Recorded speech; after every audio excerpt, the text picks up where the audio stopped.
التدريب الخاص بأولمبياد تحدي العقول الفلسطيني للرياضيات. وسؤالنا اليوم سيكون كالتالي: ليكن أن هو أصغر عدد صحيح موجب يقبل القسمة على كل من الرقمين 4 و9، بحيث يظهر كل منهما أي 4 و9 مرة واحدة على الأقل. ما هي المنازل الأربعة الأولى للعدد M؟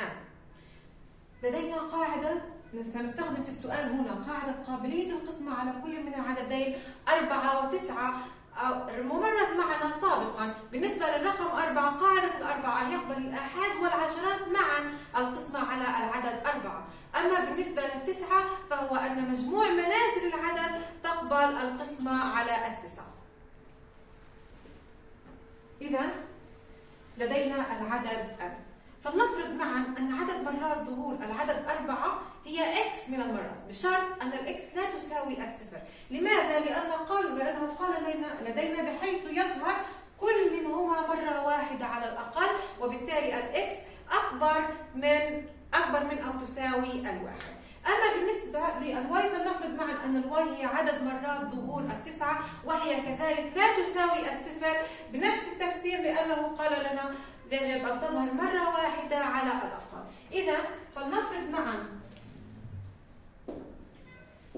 أن عدد مرات ظهور الرقم 4 هي X، وعدد مرات ظهور الرقم 9 هي Y. الآن سنحتاج لقاعدة قابلية القسمة على التسعة، وبالتالي فإن مجموع أرقام العدد، مجموع منازل العدد N لا بد أن تكون تقبل القسمة على التسعة. ماذا يعني تقبل القسمة على التسعة؟ أي من مضاعفات العدد 9. وبالتالي فإن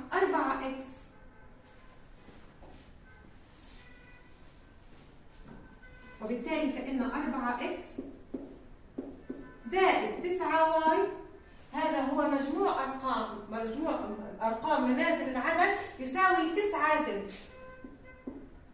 لماذا؟ لأن الناتج لا بد أن يكون من مضاعفات العدد 9، لأنه ذكر لدينا أنه يقبل القسمة على 9. فننقل 9Y عند 9Z ليصبح لدينا 4X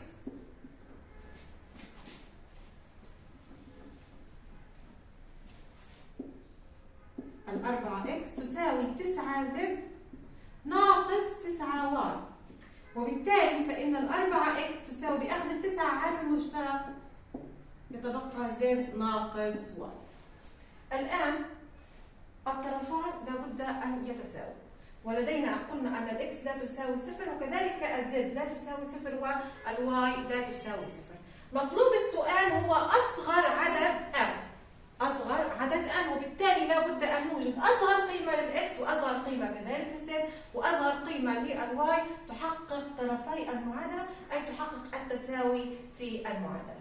أصغر قيمة تحقق هي أن تكون الإكس تساوي 9 والزد ناقص الواي تساوي 4، وبالتالي فإن الإكس تساوي 9، وبالتالي استطعنا إيجاد عدد مرات ظهور العدد 4. فلنكمل، وزد ناقص واي تساوي 4. إذا زد ناقص واي تساوي 4.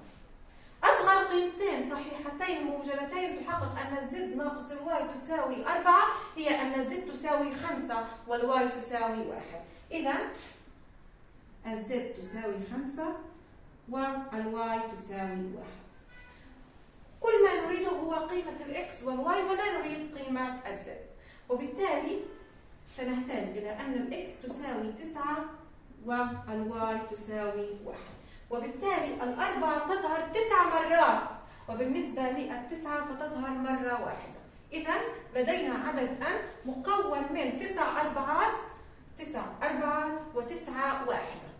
الآن يتبقى لدينا فقط هو ترتيب الأرقام، كيف نضعها؟ لدينا في السؤال معطى أنه العدد يقبل القسمة على 4.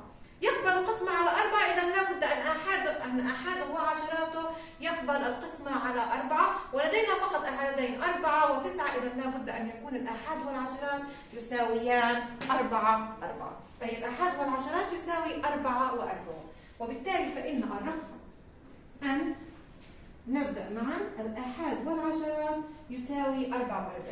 بالنسبة للتسعة قلنا أن لدينا 9 واحدة فقط. أين نضع التسعة؟ بالتأكيد مباشرة بعد العدد 4. لماذا؟ لو وضعناها مثلا في منزلة عشرات الألوف أو بعد ذلك أو منزلة الألوف أيضا، فإن العدد يكبر ونحن نريد أصغر عدد، وبالتالي فإننا مباشرة نضع التسعة في منزلة المئات. يتبقى أخذنا 4 ولدينا 9 أربعات، إذا يتبقى لدينا بقية الأربعات نكتبها معا.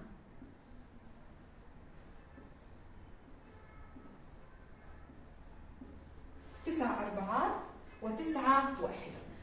يقبل العدد القسمة على 4، نعم، لأن الآحاد والعشرات يقبل القسمة على 4، وكذلك يقبل القسمة على 9، لأننا في البداية اشتغلنا على أن العدد يساوي مجموع أرقام العدد يساوي عدد من مضاعفات العدد 9. مطلب السؤال هو المنازل الأربعة الأولى، إذا فقط نريد منزلة الآحاد والعشرات والمئات والألوف، هذه الأربع منازل، وبالتالي فإن جواب السؤال يكون 4900 و4 و4، وهي المنازل الأربعة الأولى للعدد.